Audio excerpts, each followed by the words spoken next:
Good afternoon, good morning, good evening to all who are joining us now.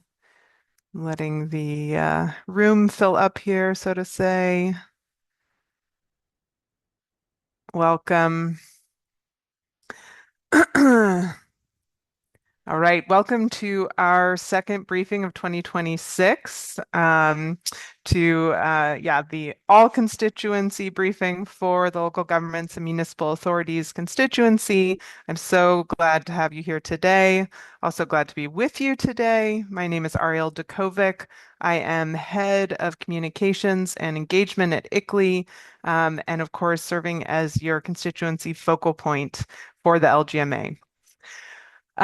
We have a great agenda here with you today, or in store for you today. I know this because we, of course, had our first session this morning, and it was great, very thought-provoking. I'm excited we can welcome so many of the same speakers back this afternoon. A couple of these will be recorded because, for instance, we had a colleague from Australia, Aaron Kirby, join us, and it's quite late there now, so we gave him a break and recorded his intervention. The same with Neil Kaur, who is the special advisor to the high-level champions. I'll introduce those folks more completely when we get there. But just a bit more on our agenda. After we hear those interventions on the COP31 from the COP31 presidency or COP31 leadership team, then we will move on to more of a focus on the LGMA constituency itself. We will hear from our co-chair, Teresa Perez, from Committee of the Regions. Then we will get an update from Toby Walker, who also serves on the steering committee and has some reflections from the conference on transitioning away from fossil fuels in Santa Marta. Then we'll hear from Leah Ronaldo at UN Habitat on the new NDC content report. Very exciting headlines there. And then finally, we're going to turn to our priorities for the SBs. Obviously, this is the context that we're talking about all of this in leading up to the Bonn Climate Talks just coming up in 10 or so days. We want to try to illuminate for you what are the priorities for the constituency going into these talks. What do we need to get done? What will success look like? Where are our target messages going to land? And at the end, I will finish up with some opportunities for engagement by you. Of course, your participation here is very important to us, and not just coming in for the briefings, although of course we welcome that as well. But there are some deeper opportunities to engage coming up at the end. So great to have you with us today. I see some robot note takers as well sending some messages, but I'm happy to welcome also the humans to introduce yourself in the chat. Tell us where you're coming from and why you're here today. So with that, I will just move us on to some very brief opening remarks because I know that many of you have joined us before, but there are a few folks who are here for the first time. We were able to send out an orientation email at the last webinar for new folks. I'm sorry we didn't get to it this time around, but I can send out that orientation material afterwards for those of you who are joining us for the first time. And if you are, welcome. We are so happy to have you here. A little bit about the LGMA. We are the official voice for local and other subnational governments in the UNFCCC process since 1995. We really try to provide this unified voice for all levels of government in the international climate space. We look to collaborate together through an integrated advocacy approach, so combining climate diplomacy with public campaigns, public momentum to achieve our collective goals. We also collaborate closely with COP leadership, so not just the presidency in this case, but of course our colleagues in Australia as well, an important part of leadership, and of course with the action agenda, just many different many different leaders that we want to make sure that we are supporting to ensure a successful COP in Antalya. And then finally, we are looking to really advance this global movement. So to help shift the total global narratives and really elevate the leadership of some national governments in the climate space to show not only that there is action happening on the ground, but that the momentum is with us on climate action. So that's what we're trying to do. And of course, you can all be the measure of that. And as we go through this briefing, we can see how we're doing against those goals. A little bit of orientation on where we're at in terms of understanding this COP and who are the important players within it. So of course, we've known for quite a while now the president designate and high-level champions, so Murat Kurum and Samit Ergabas, respectively. Our observer focal points for the Turkish presidency have also been identified. So Professor Bir Pinar and Dr. Dinkbas. Dr. Dinkbas was not available to join us today, unfortunately. But as I said, the stakeholder focal point for Australia was. We also, of course, know Chris Bowen as the president of negotiations, but you'll hear a bit more about Sally Higgins, who in the intervening time has been appointed as the Youth Climate Action Champion. So that's where we are today in terms of the who is whom, and we're going to get to some of those folks now. As I said, we were honored to have this morning Aaron Kirby. He comes from the Department of Climate Change, Energy and the Environment and Water in Australia. Of course, the department tasks with leading negotiations for Australia or leading negotiations as the president of negotiations in Australia. And so he's going to give us some background today on their priorities. So here is Aaron. Well, thank you so much, Ariel, and it's a pleasure to be here for this briefing. And of course, I got to please point the audience in the direction of the message I've just put into the chat. Our youth champion, presidency youth champion, is Sally Higgins. She is a farmer from the Australian state of Queensland, and we appointed her as our presidency youth climate champion. Not too much longer than a month ago. And in that time, she has been to Climate Week in Korea. She was recently at the Copenhagen Climate Ministerial, and she's currently in Nigeria for a consultation with smallholder farmers there as well. So she's already very active, and yes, she has a lot more ahead of her as well, including appearances at Bonn, at the Zero Waste Summit in Turkey, at London Climate Week, and many more places besides. So I wanted to join you this evening because, we've just come through the Copenhagen Climate Ministerial. We are on the road to Bonn. Things are gathering pace. Negotiators on our side are starting to pack their bags. And I thought it was an opportune time to speak a little bit about what is emerging as a really central part of the COP31 agenda, and that is the electrification agenda. Another thing, actually, while I'm at it, I might as well just drop in the chat here, is a speech from my minister, Chris Bowen, President of Negotiations, who gives a little colour to our electrification agenda. I'll just quote briefly from that speech. As he has said recently at the Copenhagen Climate Ministerial, electrification is gaining momentum across the world, and adoption rates, in particular for electrical vehicles, rising. Last year, electric vehicles sales globally rose to more than 20%, and 1 in 4 cars sold now are electric. And we're seeing that same trend in Australia. Australians went from buying roughly 1 EV every 50 minutes just 4 years ago to buying one every 3 minutes in this April just gone. And that flow of $2.3 trillion to clean energy globally last year tells us that markets agree with that trend. So that's a quick snippet on electrification from Minister Bowen. And of course, for this constituency, that trend in electric vehicles sales is a very powerful and important one as well. So obviously, it's something that got a bit of play at Copenhagen, and I'll speak a little bit about it tonight. The COP31 clean energy priority is very simple. It's about electrifying the economy, backed by grids, energy storage, and investment. And this is really a joint ticket between the presidencies. Turkey has already publicly identified electrification as a key COP31 priority for them as well, with Minister Karum advocating for a truly global conversation on the role of electrification in supporting the transition away from fossil fuels.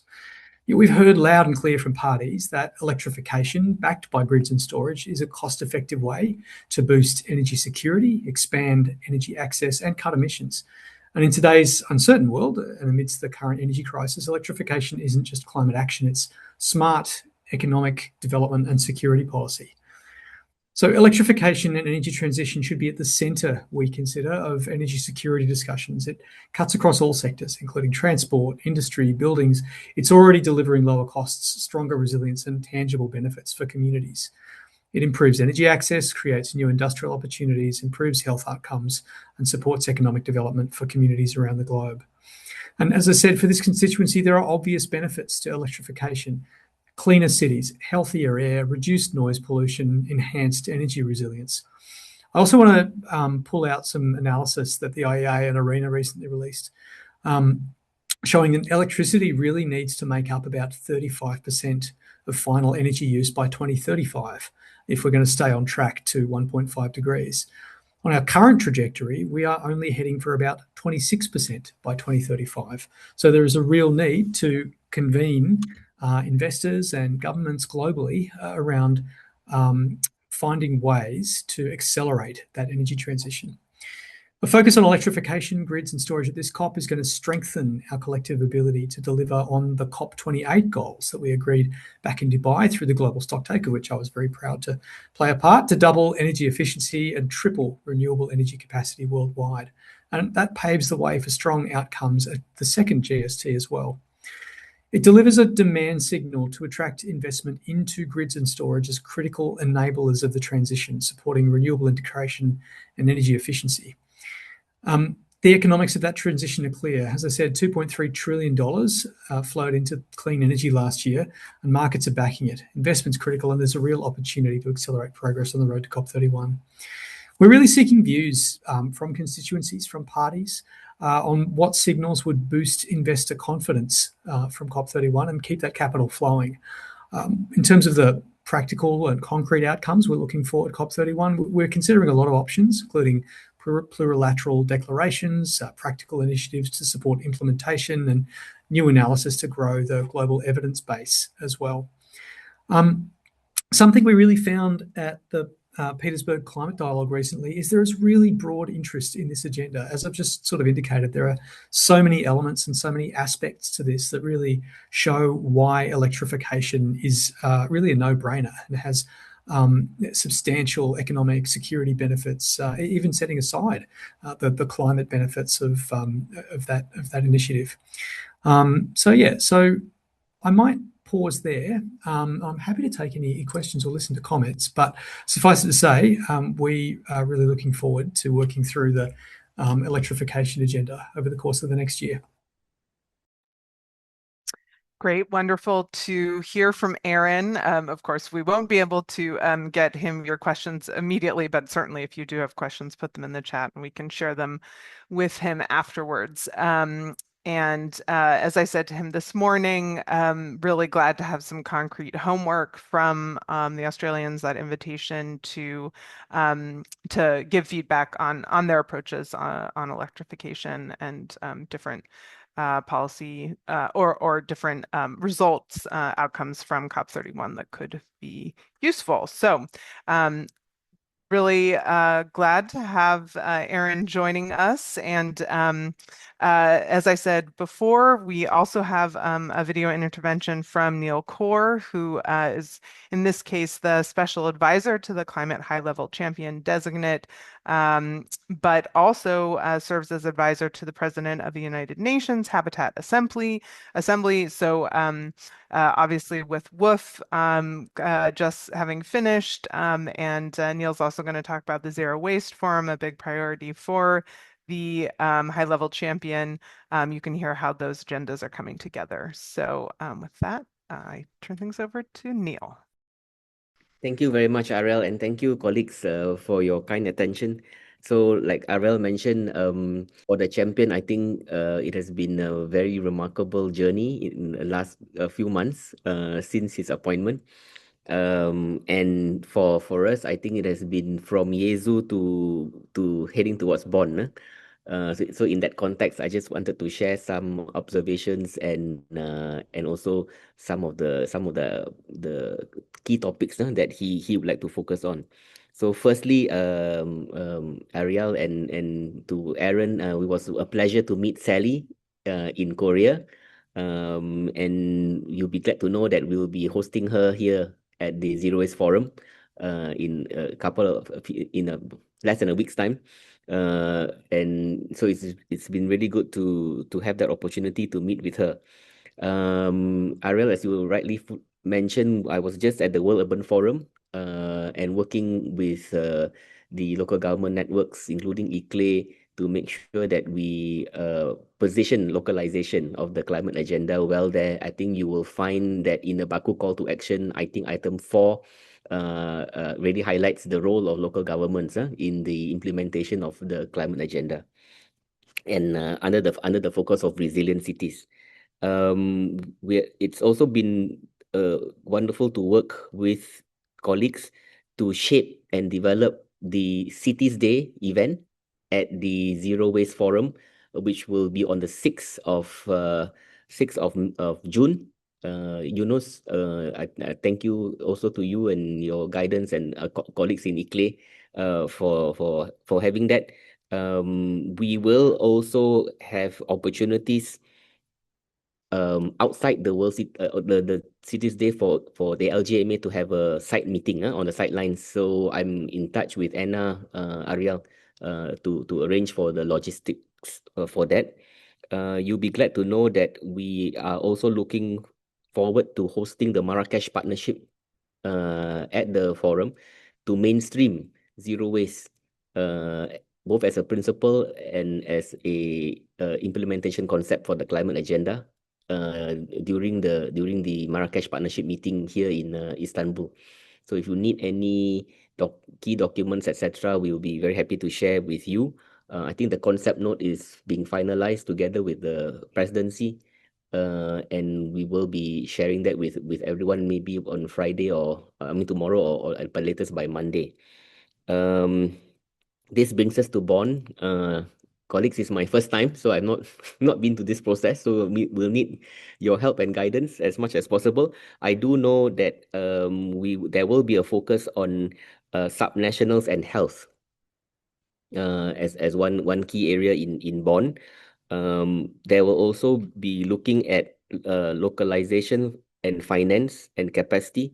You'll be glad to know that at the forum itself, there will be a panel dedicated to for local governments to look at capacity, finance, and financing. Um, and then, of course, we head to London Climate Action Week, where I'm not going to go in because there's tons of activities there. And you know that, and colleagues, you know that there will also be a meeting in Tangiers, the UCLG World Congress, where I think the champion has been invited, and we'll probably have a side event focusing on zero waste finance and African cities in that context. So that's all from our side, and look forward to hosting some of you when you come to Istanbul next week, including Sally Higgins. Thank you very much. Great. So great to hear those words from Neil and have all of these moments in a very packed June connected so that we see kind of how the red thread continues across all of these important events.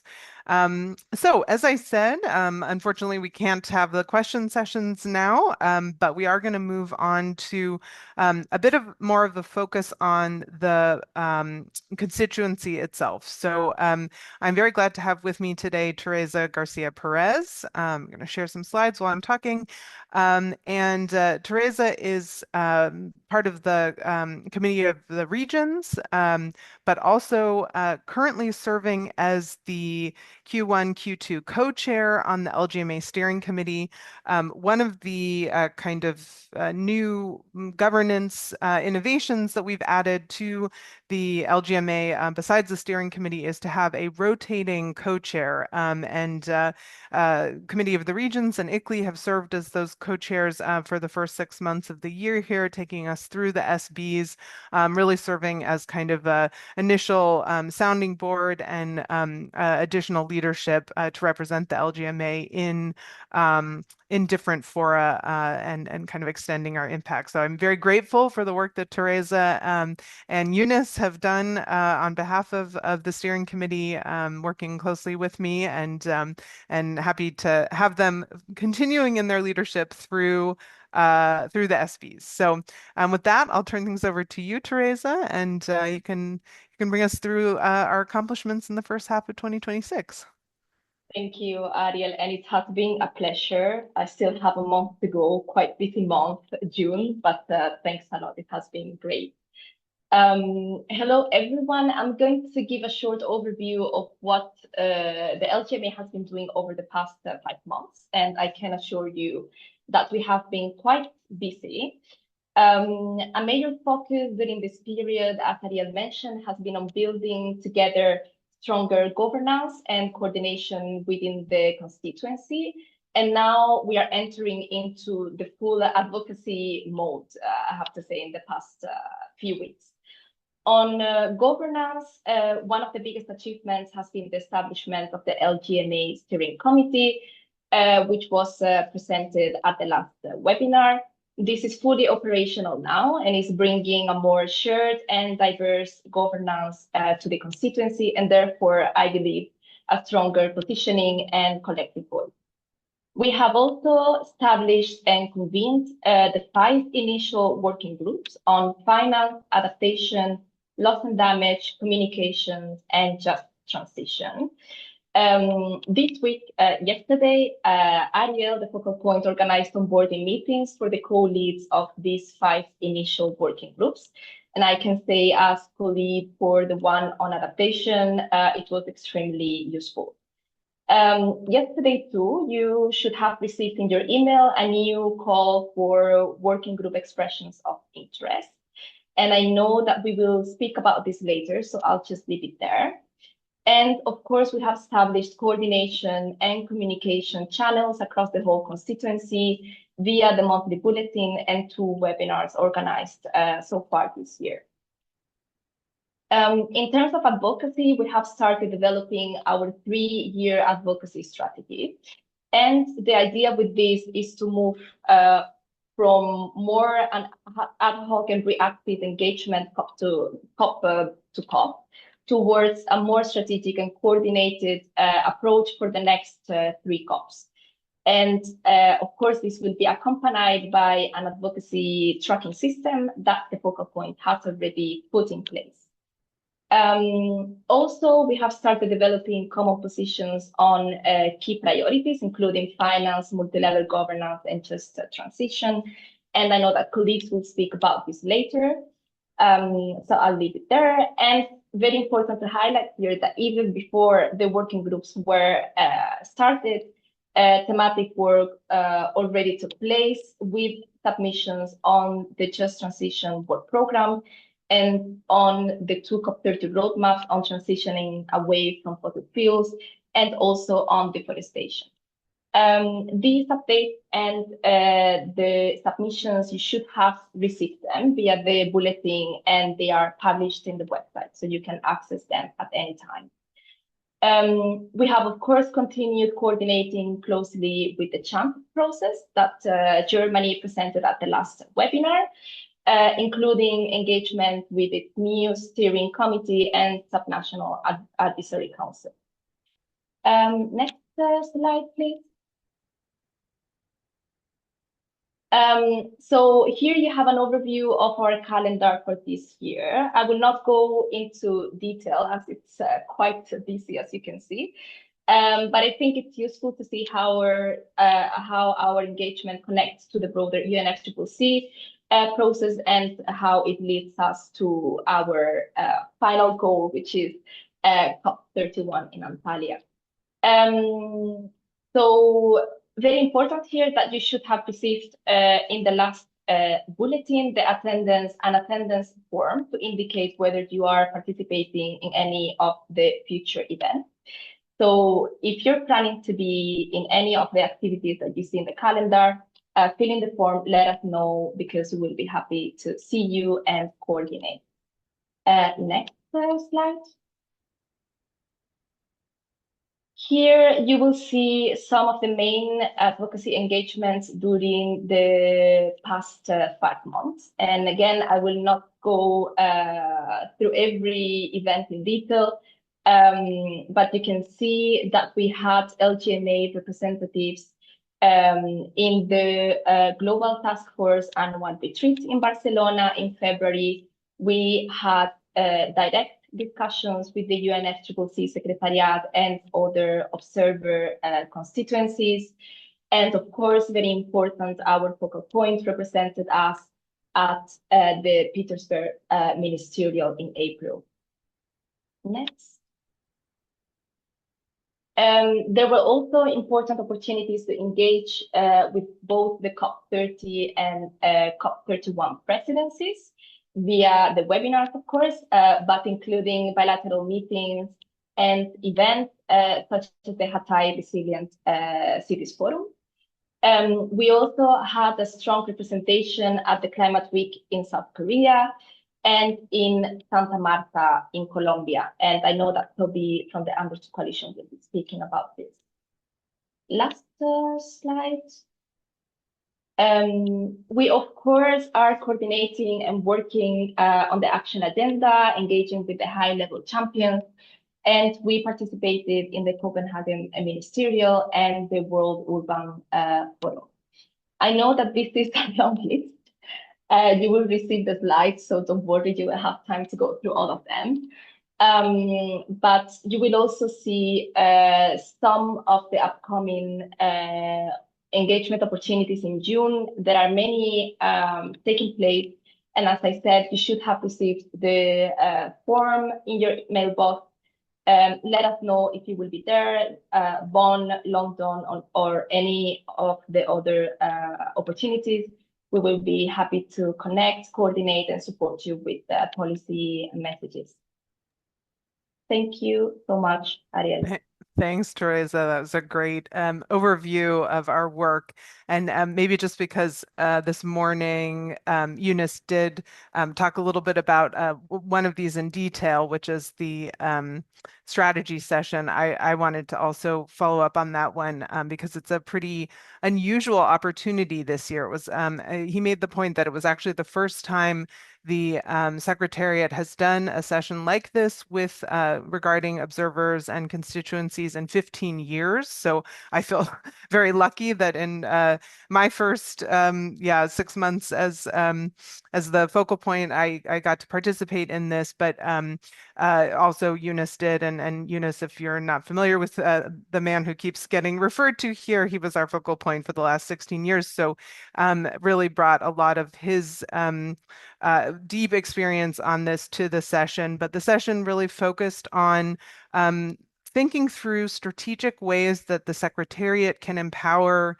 constituencies as the representatives of observers to participate in the UNFCCC process. And I think this is one, part, I think observers see the COPs and observers see the events themselves and they see how we kind of facilitate the constituency, but there is this other layer of management and logistics and kind of decisions that are getting made. Sometimes it seems a little bit maybe in a not uniform way. And so I think they were looking at more kind of mainstreaming observer and constituency relations into all of the UNFCCC processes. So anyway, it was just very interesting to participate in such a session. And we had about, as it says here, about 75 action points to follow up on, spread across the Secretariat, across the focal points and constituencies, and of course for the parties as well. So hopefully I think this is something that can come in also to our longer term planning because it has to do with things like building up relationships within the department heads of the UNFCCC, which of course can strengthen the work that we're trying to do within the negotiation. So I think that a lot of what was happening there really speaks to some of the strategies that we're going to try to undertake, and therefore really, to me, make a lot of sense for the constituency to invest resources in terms of time and capacity because they would help us to advance those goals. So thanks for that. Thanks again, Teresa, for all of your work these first few months. And I think we'll move on now to our next section. And I think I'm actually going to skip Bernhard. Are you ready to go? Because Toby would have been coming before you, but I don't think he's able to join us quite yet. He said he would be a little bit late. So if you are able to join, oh, great. Then I would skip over to your slides. 1 second here. While you do that, I can already say thank you very much, Ariel, and great to see you all, and happy to give you an update on where we are with the urban content in the NDCs. Leah, who you see on the slide as presenter, did so in the morning. But you can already take out your phones for the QR codes, but I can also put it in the chat later, but there will be a QR code in the end again.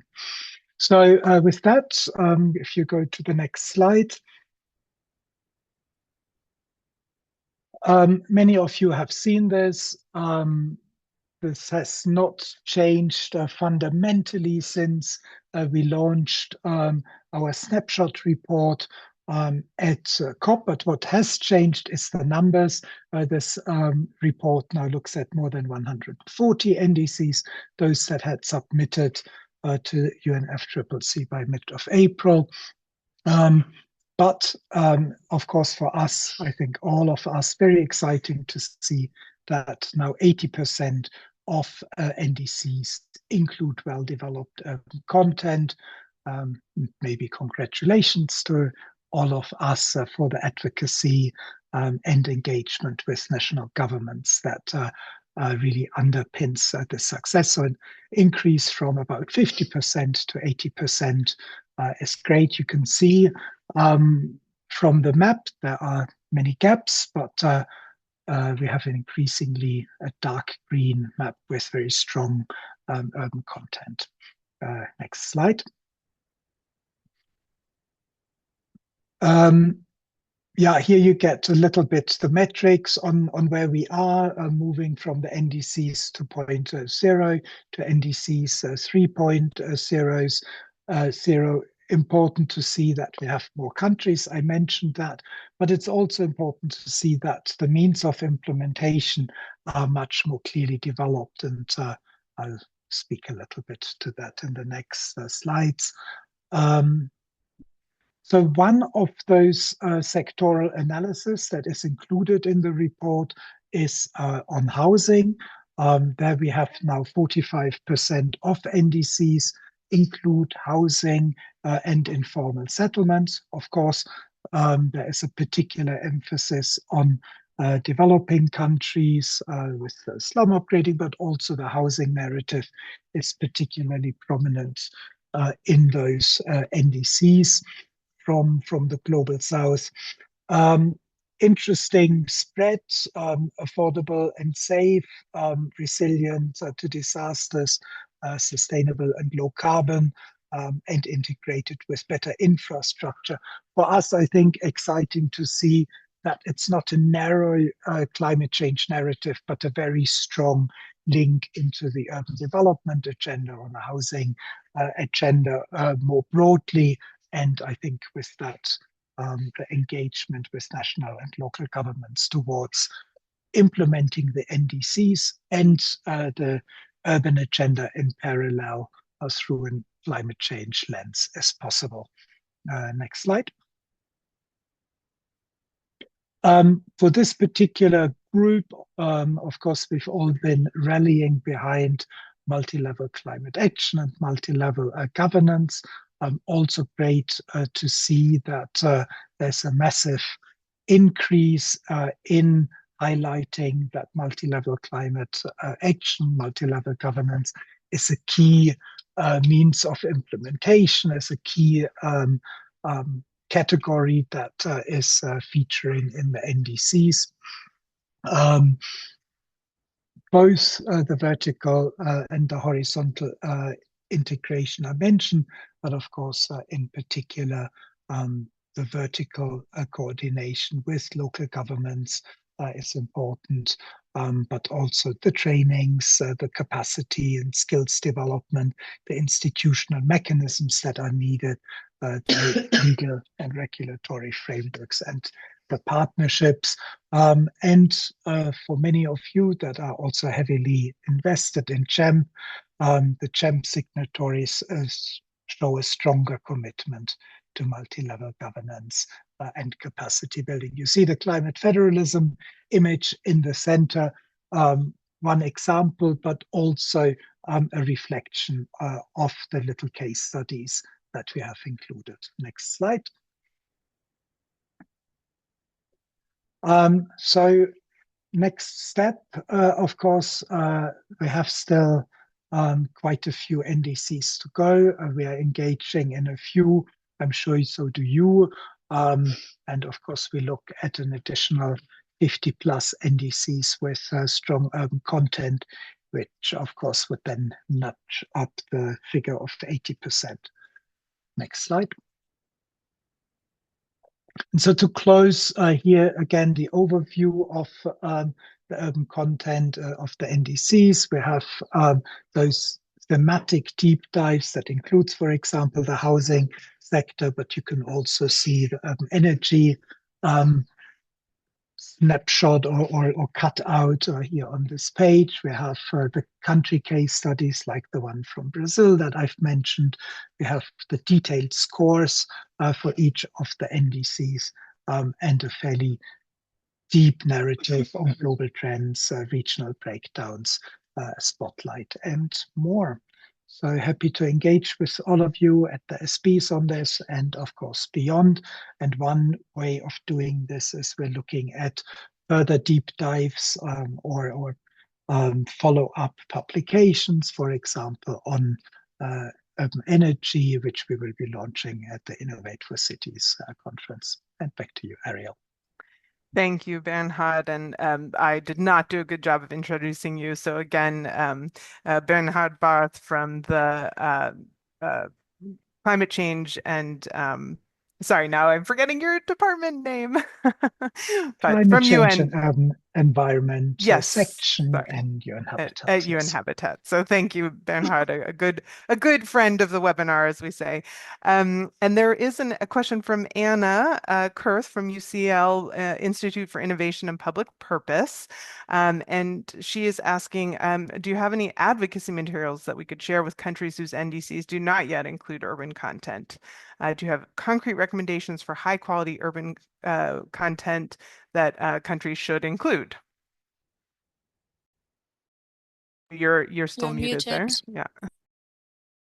Apologies. Yes, we do. We have a three-step approach that helps governments and partners to develop a strong urban content. So this is a guideline on moving through the process. I will put that in the chat. And the methodology that analyzes the NDCs that you see in the urban content here and that three-step approach are fully aligned. So if you follow the three-step approach, you get a high score. Perfect. Wonderful. Well, thank you for that, Bernhard. And I will now turn things over to Toby, who has been able to join us. So welcome, Toby. We are definitely excited to hear your reflections from Santa Marta. You were there in person, and yeah, welcome. Thanks, Ariel. Lovely to be here. And can you hear and see me okay? Sorry, I'm on my phone. Yes, all good. That's great.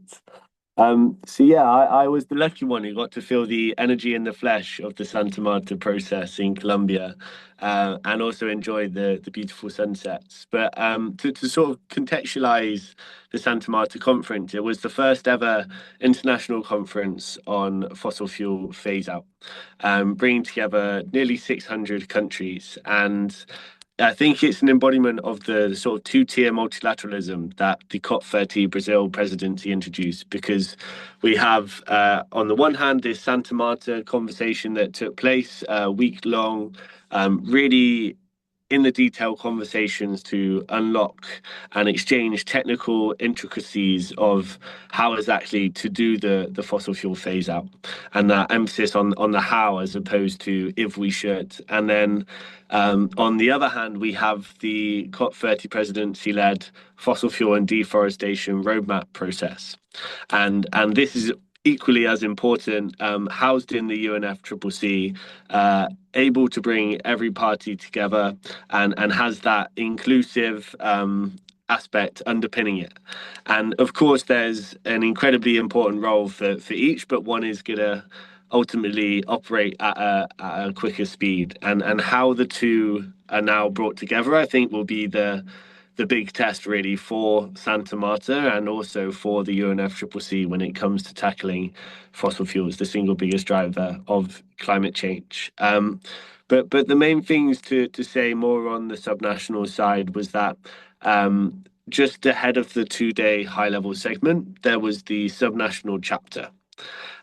This incorporated 3 separate events, including one with parliamentarians. We collaborated with the parliamentarians for Fossil Fuel Future and had a roundtable, which you can see the end picture of there on the right, that brought together about 23 participants representing subnationals and parliamentarians from over 20 countries.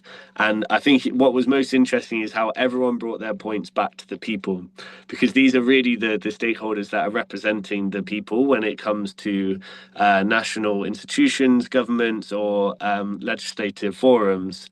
And so there was a real strong connection there that I think is important for us as a community to think about moving forward. The other 2 events was just a more technical exchange between the governments in the room alongside technical experts, really focusing in on the dependency angle, whether you're a producer or a consumer of fossil fuels. And then finally, there was a panel where we had Espírito Santo talk about their state development bank that uses fossil fuel revenue to fund their climate action. We heard from California, Quebec, and also the Nigerian minister, all talking about how to phase out fossil fuel production, as that's the main thing that connected them all. Followed by another session with the prefect from Maswahi in Ecuador, and a few other representatives to talk about diversifying localized economies away from fossil fuel imports. So how do we build that alternative to the existing structure? Across the week in total, we had 11 subnational representatives on the ground, and even more importantly, nearly 100 engage virtually with our workshops that, together with ICLEI, C40, GCOM, and the Under 2 Coalition, really helped galvanize that momentum and spotlight who across the world in our networks is willing to engage and show up on this really important topic, which is a key bed of committed actors to now take forward. I think another important point to mention is that across both the high level segment and the other chapters, whether it was academia or civil society, definitely the most compelling examples of change and progress already being made were at the local level. I was in one of the breakout sessions, which was about managed phase down of fossil fuels, which you can see in the bottom right photo, which was chaired by the Nigerian energy minister. And it was actually the Vietnamese minister which talked about how in their coal region, they had started already phasing out away from coal due to no action at the national level, but because the provincial government had started responding to the fact that many of their citizens were suffering from extremely poor air conditionings and subsequent health impacts. And it was that framing of local actors responding to realities on the ground that I think undercut a lot of what was happening in Santa Marta, and so has a huge entry point for us as subnational representatives to really take the work forward. Another important comparison from Santa Marta, maybe with the typical UN spaces that we all know and love, is that we were very included from the get-go. I think we had about 12 meetings with the Colombian and Netherlands government in the run-up to Santa Marta. It came with its hurdles, but it was less about fighting for our space and more about what we wanted the space to look like. And another important indicator of that process is that breakout room that I mentioned there on the bottom photo on the screen is just for 15 or so national governments together, but also a subnational representative was allowed in the room to contribute to the free-flowing exchange and conversation on how best to tackle that particular component part of the transition. And there was 8 of these sort of discussions happening across the 2 days. And I think the fact that we're in the room is a really important thing to note. A lot of things came out from the conference. A few things to maybe touch upon before I close is that there was a committee that has been introduced to sort of steward this process from Santa Marta to Tuvalu in Ireland, where the next conference will take place in 2027 and onwards. I think it's really important for us to have a subnational representative directly on that committee that stewards it. There's also an annual science panel that's been introduced. So the IPCC special reports operate on a 7-year cycle. This new science panel is set to give annual advice to policymakers on how to drive change away from fossil fuels so that it's that more rapid interlinkage between academia and policy. And there will be a report from the Colombian and Netherlands government, which will be actually launched at London Climate Action Week. And then there's an event in Bonn just beforehand to aggregate the inputs so far on the global roadmap process. And so how these two concurrent pieces now fit together will be a key measurement for success that we need to consider as a network and continue to feed into. But really, I think the final thing to say is just this quote in the bottom of the screen from Minister Reni Velez, who chaired this entire process from the Colombian government side and who closed the subnational chapter on the last day of our events by saying that multilateralism has too often hidden behind national agendas, avoiding the hard work of implementers. Bringing subnational governments into technical discussions in Santa Marta changes that. It is a step towards bridging international ambition with local delivery. And I think that is something that really underpinned the core of what was happening in Santa Marta and an important thing for us all to reflect on. Thanks, Ariel. Back to you. Wonderful. Thank you, Toby. Thanks for your reflections. And certainly, it provides a lot of inspiration for us going into these more traditional negotiation spaces, and also, of course, connecting to some of these other priorities like the roadmaps and also what Aaron was talking about earlier. So great to hear all of that. So with that, I'm going to pass things on now. I know you have to leave, Toby, so thanks for joining us. I will pass things on to my colleagues within our working groups who are going to help guide our work at the SBs. And so now we're going to really dive in to our LGMA priorities at SB 64. And let me see. Okay, so Carlos is here. That's great. So we're going to start out with climate finance. Happy to welcome Carlos de Freitas, the Executive Director of FMDV, the Global Fund for Cities Development. Carlos serves on the LGMA Steering Committee and also is recently appointed co-lead of the LGMA Climate Finance Working Group. So welcome, Carlos. And the floor is yours.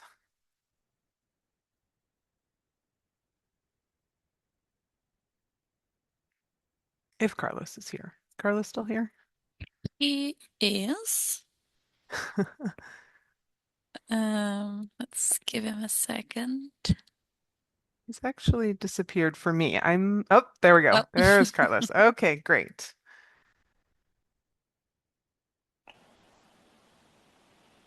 Hi, I'm so sorry. I'm late. Is it me now? Yes, it's you, and you sound great, look great, you're ready to go. Okay, thank you so much, and so sorry to be late. For the climate finance part of the SB64 and let's say the design for COP31, just let's say that we didn't, you know that the working group on climate finance has been now designed and approved. So we'll have a meeting probably after the SB, so we'll be able to discuss with all the participants that are willing to join the conversation. Just to say that from COP30 to COP31 and 32, we're moving from the conversation on volumes to be more focused on delivery mechanisms and architecture. What does it mean for us? It means that we have two work streams that are very important. The climate finance work program around the Article 9 implementation, and the very last dialogue about the Article 2.1.c, paragraph C.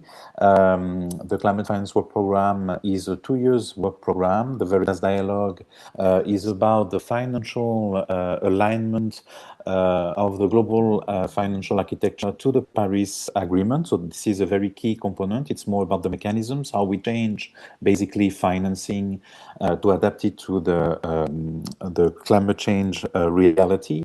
And the climate finance work program is more about the obligations of countries to fund the fight against climate change.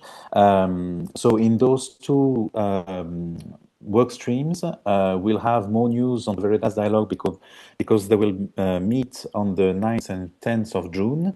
We also know that the Chingu Finance Talk will happen. It's a high-level roundtable, will happen in October. And we have the co-chairs that have been appointed for the climate finance work program. So we'll probably have more details on their work plan structure. The idea there is to make sure that we get the recognition on localizing as a condition for the financial alignment. This is Veritas Dialogue.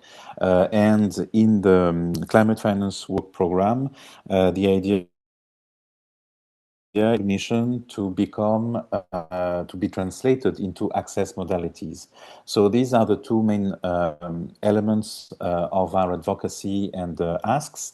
In terms of asks, we are reflecting on having a specific demand on a synthesis report on multi-level climate finance that would echo the Baku to Belém roadmap. You know that in the roadmap we have very few mentions on the subnational component of the global financial architecture for climate finance, and also on the report on the climate finance ministers circle.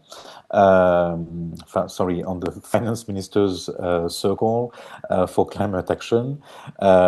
So the idea is to have a basis to inform the parties and the other stakeholders on how important this multi-level climate finance is, and to get the high-level champions, because we think the Marrakesh Partnership, the action agenda is mature, considering the Access 4, of course, but also the history, the legacy of all these years of climate action, to have support a very strong mobilization of the high-level champions on a campaign or a compact around multi-level climate finance delivery package, to make sure that we get inside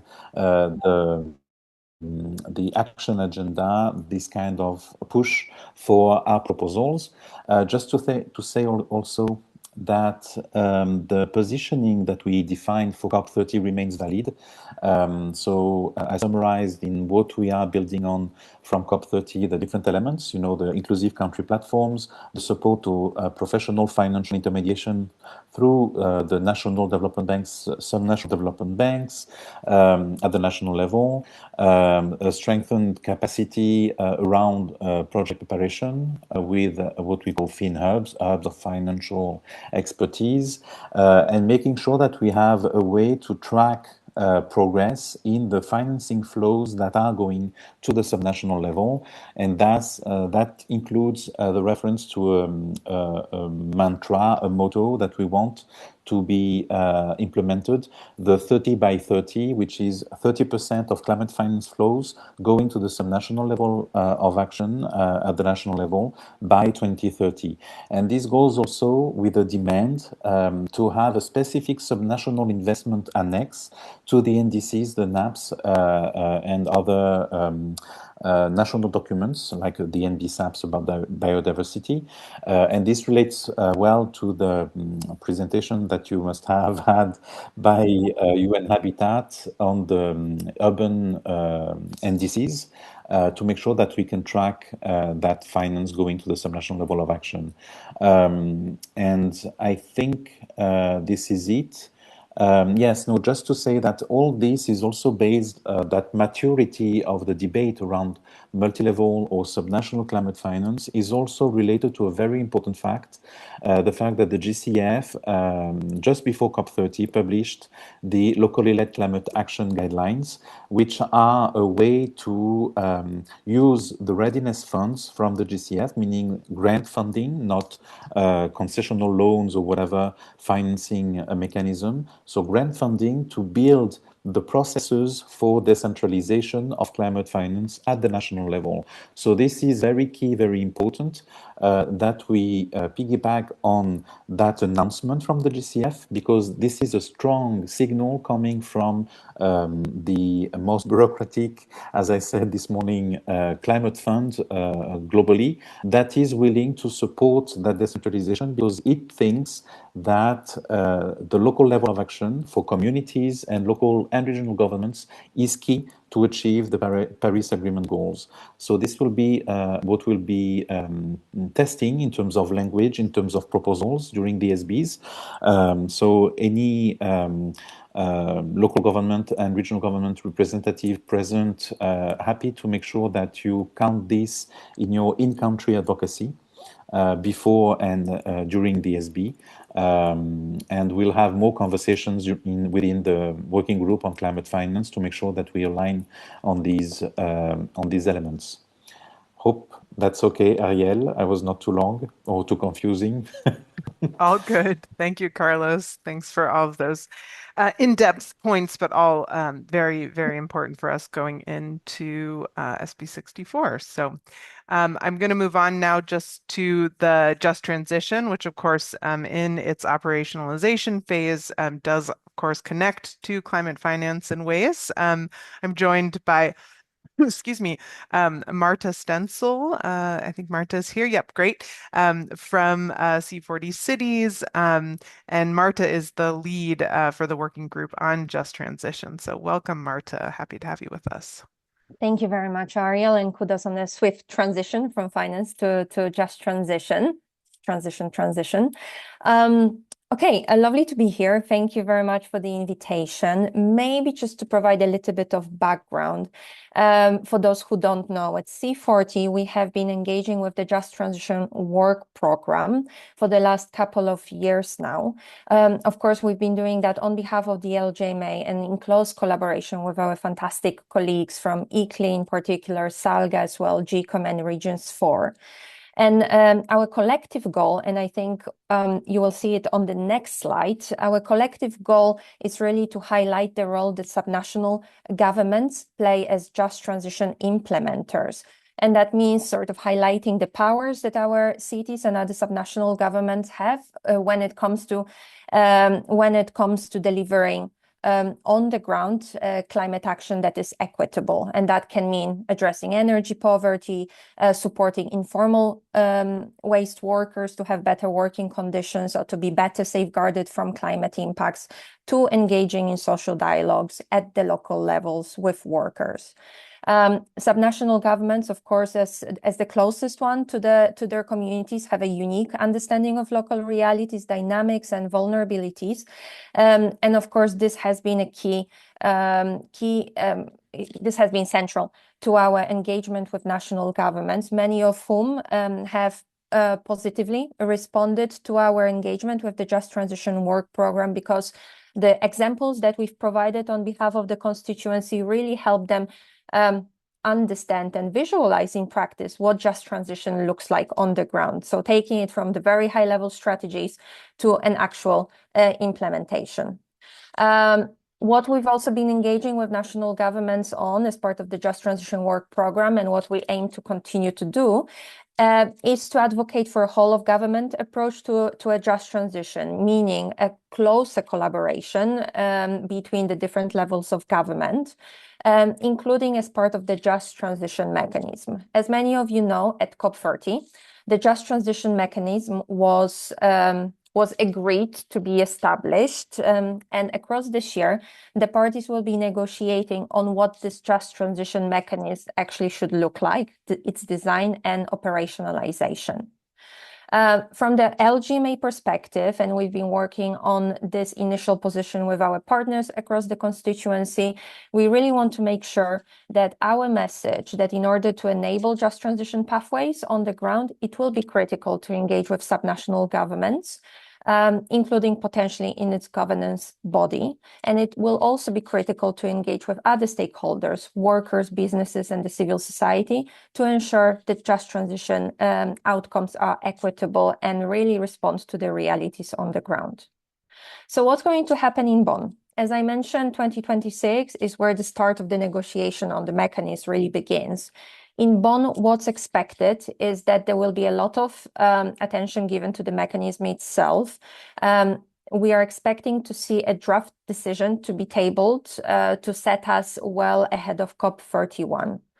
Unfortunately, at COP30, despite a very strong support from many of the parties and them tabling subnational inclusion into the decision or an inclusion of a whole of government approach, unfortunately, neither subnationals nor a whole of government approach were referenced in the final COP30 decision.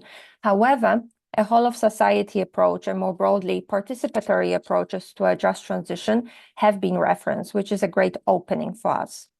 What we are also seeing is another positive sign this year is that a number of parties we've engaged over the last couple of years and additional ones have also been reflecting on this engagement and have also been reflecting on the role that subnational governments can play. And in their submissions this year, they really have been highlighting the fact that they need to engage with subnationals, and that the just transition mechanism should engage with subnationals from the outset. Again, we still need to define, and the parties will need to define in what way and how.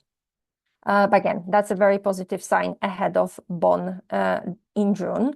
Now, obviously, that's just an initial position, and I will share a link to that submission in the chat. You will also see there's my email address. So, of course, if you have any thoughts and insights in terms of how us as a constituency can continue to refine this position, obviously, we will be very closely engaging in Bonn in the negotiations. We will be engaging with the negotiators themselves, and we will be engaging with other constituencies on this particular topic. So very much look forward to hearing your insights on how we should continue to engage with the Just Transition Work Program and the mechanism itself. Of course, we will use the newly established Just Transition LGMA working group to continue to refine these asks to make sure that they really reflect what's happening as part of the negotiation process. And then finally, as you may have heard, there's a lot of debate on what the mechanism actually should look like, what functions it should perform, what should be its governance sort of element. As well, from our perspective, I think it would be also important perhaps to draw on your expertise, to draw on the expertise of this group and those who may have engaged, for instance, in the Warsaw International Mechanism, in the Santiago Network or the technology mechanism, and understand how these have served the subnational constituency, and how therefore the just transition mechanism should learn from some of the best practices and lessons learned from these other instruments. So very grateful if folks who have been working and engaging in these mechanisms and processes have any insights to share that can inform how we engage in the negotiation process this year. Please do reach out, and I'll just pop the submission in the chat box in a second. Thank you very much. Over to you, Ariel. Thank you, Marta, for that. Wonderful to hear the updates, and also thank you for all of your work leading up to this point as well. It's been wonderful that that can continue in an ad hoc way and now in a more official way with the working group.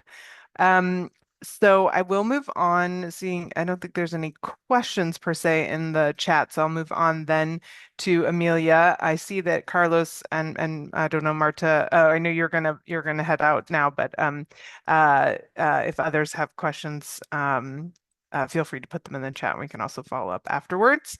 But now I'm happy to welcome Amelia Dearman with us. Let me advance my slide this time. So Amelia is also on the steering committee and is part of the Global Covenant of Mayors for Climate and Energy. She and Toby Walker from Under Two Coalition led our work on multi-level governance last year, and happy to have Amelia here giving us a bit of background about what we hope to land at the Bonn Climate Talks in this space. Thanks, Amelia. Thank you so much, Ariel, and good afternoon, good evening, good morning to colleagues on the call. So if we could go to the next slide, please. As mentioned, thank you to Toby from Under Two for his work on this as well, and also a lot of work from the whole constituency last year on this priority. So multi-level cooperation, what are we talking about? These are the collaborations between different levels of government, so aligning local, regional and national actions to unlock faster, more ambitious emission reduction and improve resilience and adaptation. So we all know that by working together, we can go further, faster. And lots of national governments have recognised this valuable contribution, and some have committed to different multi-level partnership models. We have sort of voluntary high ambition mechanisms like the CHAMP coalition.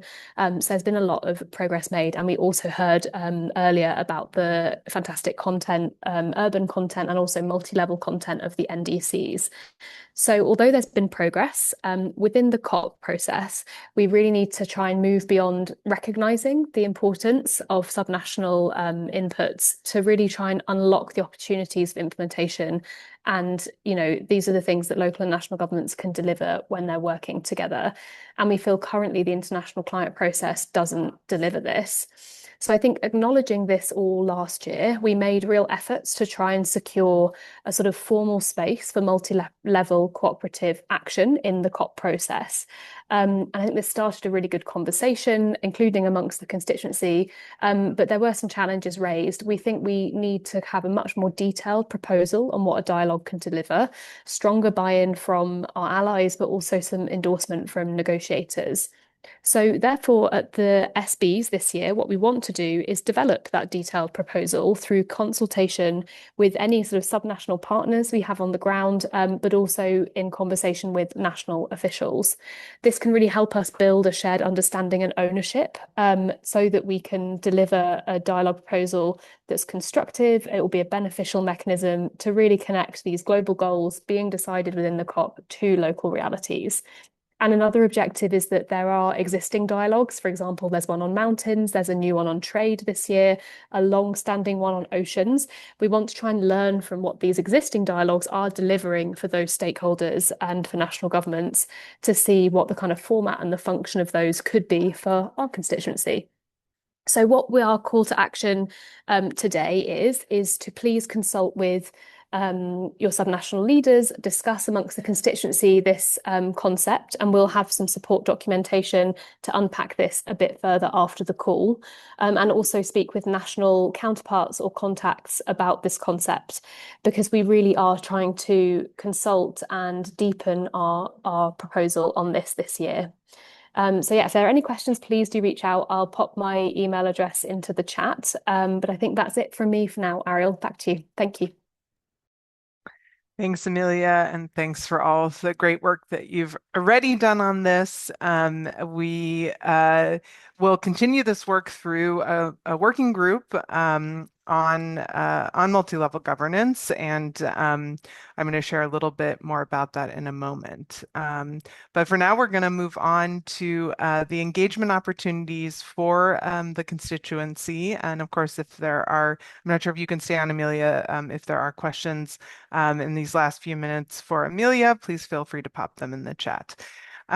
So as I said, we're going to go on now to talk through engagement opportunities for all of you to join up with the constituency. So of course, we welcome you in these briefings, but there are other ways to be more deeply involved. So first, we're going to focus on kind of what's immediately at hand, which is SB 64. And first, just to share kind of where I'm seeing the focus for myself as the constituency focal point, and of course, engaging with the steering committee. There's sort of four main areas where we as a constituency come into these talks. So first, we have interventions in the blue zone, in opportunities to speak in different negotiating tracks, and these interventions are of course very it should be based in the positions that the constituency has already put forward. We are, going to be looking for political leaders also, if they're available, to deliver those messages, and also trying to develop at least a few of these key messages ahead of time for the constituency. Of course, all of this is, coming up quickly, so we're basically, going to be doing our best with all of these things. There will also be opportunities to interact with the presidency and COP leadership and leaders within the action agenda. The action agenda will be launched on June 9th, I think it is, by the COP31 presidency, and so we'll be hearing much more about that, but we'll also be able to, have direct contact with different representatives from those important kind of leadership circles. We, as many of our colleagues here have just discussed, we will be trying to have direct consultations with parties, with negotiators, to build out our positions, to help to lay the groundwork for what we want to achieve, and not just in COP31, but of course in the next two COPs after that. And these are just important opportunities to build these relationships on the ground. And so again, I'm going to have a call to action for you all in a moment, but these are not things that, we certainly want to be extending the invitation for all of you to be a part of this if you are on the ground. What we're trying to do differently this year is to do it in a coordinated way. And so we really are looking to have folks, whoops, I clicked on the link, have folks be a part of this in person. And so if you are going to be in person, let me actually share that. There we go. We would like to know that you're going to be in Bonn. So my colleague will share in the link, if no, already in the chat here. You can see the LGMA SB64 attendance tracker. So if you're going to be on the ground, please let us know. We want, I personally would like to meet anyone who is going to be here. And also we're looking for, of course, coordination and opportunities to really get the constituency into as many places as possible. The other, the other kind of goal that I have is to make sure that, that what happens in SB64 goes beyond SB64, that this information does get back to the full constituency.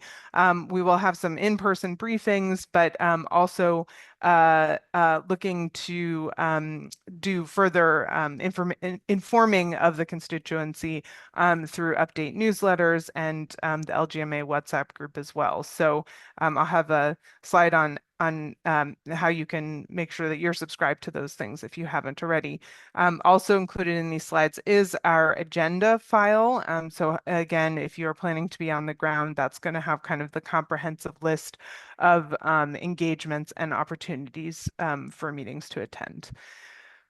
Looking out at just how our schedule maps against, Teresa shared the overall year schedule earlier for events, but I do want to make sure that we kind of have regular touch points with all of you. Of course, our monthly LGMA Community Bulletin comes out. That is a place where we really look for contributions from the full constituency about the global advocacy work that you're doing. So if you have successes to share, resources, please do share that with us. The first step would be just getting it to lgma@ickley.org. But we do have actually a process and a call for content for that we can get either your communications folks dialed into or you if you're the appropriate contact. I see a question there about virtual participation options for Bonn. There are. I have heard reported that it's not great. It's not a great user experience, but that could be changing. So yeah, certainly if you are not a part of an accredited organization yourself, please feel free to get in touch with me and I can see what the options are there. But there are, yeah, also for accredited organizations, there are virtual badges that are available. So our next briefing will be in October, likely, unless it feels like we need to have something in between. But that's just sort of what we're looking at right now in terms of the calendar. The other thing I wanted to update you on is the working groups. I mentioned this earlier that, and it's been referred to a couple of times that we are kind of building and launching these different working groups. We've gotten to an important moment now where we have, as it was mentioned earlier, convened our first 5 groups. So again, welcome to all of those who are volunteered to be a part of those. The official email, so the co-leads have now been onboarding. The official emails will be going out either today or tomorrow to all of the groups to introduce the co-leads. So if you did express interest in a group and you haven't yet gotten that email yet, hold tight, it's coming to you. And if you are interested in joining any of those groups still as a participant, we are going to be leaving the expression of interest file or form open and kind of leave it up to the co-leads to declare a group as at capacity. But for now, that is still an opportunity to join as a participant, and even sort of more kind of with a sooner deadline or a more firm deadline is the opportunity to express interest in co-leading one of these other or additional working groups. So that would be on culture, on gender equity, on the IPCC special report on cities and climate change, or climate change in cities, I think it is, multi-level governance, urban and territorial planning and management, youth, and zero waste and food. And so those are the additional working groups that we're now opening. We do have a pretty short timeline to express interest as a co-lead. Same with the original 5 working groups. The participant expression of interest will remain open, but we did want to try to convene these working groups as soon as possible. The other thing to note is that we would need to have co-leads express interest to be able to convene a working group. So if you do have a particular interest or expertise in one of these working groups and you really want to make sure that it does get convened, then I would ask you to express your interest in leading it, because that is the best way to ensure that that happens. The terms of reference for the working groups are available, so you can see what is required for both participating and leading a working group, or what's expected or hoped for, what some of those expectations are. And of course, I'm also happy to chat with anyone if you have any doubts or questions about particularly leading working groups. A opportunity for engagement that is not directly through the LGMA, but I think is an important one for anyone on this call to be paying attention to. If you attended our briefing last month, then you heard a great intervention from Deborah Roberts on the special report on climate change in cities that I just mentioned, and kind of what a milestone report this is for our community, and what the amazing opportunity it is. So there is a review period that is open now, and to register for it is open until the 26th of June. But the review period itself goes until the 3rd of July. So there's a slightly longer period to submit comments. And this is just a great opportunity to for experts and practitioners to really have a look at the report and to help the co-authors to identify gaps and understand where there still could be improvement for the report. So I would definitely say if you're on this call, you probably are both qualified and should be interested in this report. So please have a look at that. I think my colleague shared a news bit from ICLEI that has a link to that describes how to engage in that review. That is the final engagement. No, there's one more. So our coordination channels, just as a kind of ongoing invitation, please do, of course, subscribe to our bulletin. We have our WhatsApp group. We will likely be more active in that during the SBs. Certainly, you see the traffic and messages in that amp up during in-person events. If needs be, we'll create an in-person event group as well to manage, momentary or sort of short deadline opportunities to engage and that kind of thing. And then finally, our constituency briefing, we will get the dates up much earlier for the COP briefing, the pre-COP briefing, which will happen in October. So you can mark your dates for that and register to attend then. And we'll of course get that out to you as an attendee of this event. So now that is my final slide. I welcome your questions. I know that we have a few more minutes here, but I also am happy to give those back to you because I know we have been answering your questions throughout the session. So I'll give it just a couple more seconds here for anyone to throw a question into the chat. Otherwise, seeing none, I will let us get done early today. I know we had a couple of folks who had to jump off, so there were shorter interventions. But thank you again to everyone who joined us today, and also to all of our speakers. Really such a pleasure to be here with so many amazing experts and to hear the passion and conviction of your work, and also to be able to share that with the wider constituency. So I look forward to seeing those of you who will be in Bonn, and I wish you a great continuation of the rest of your day. Thanks so much. Bye.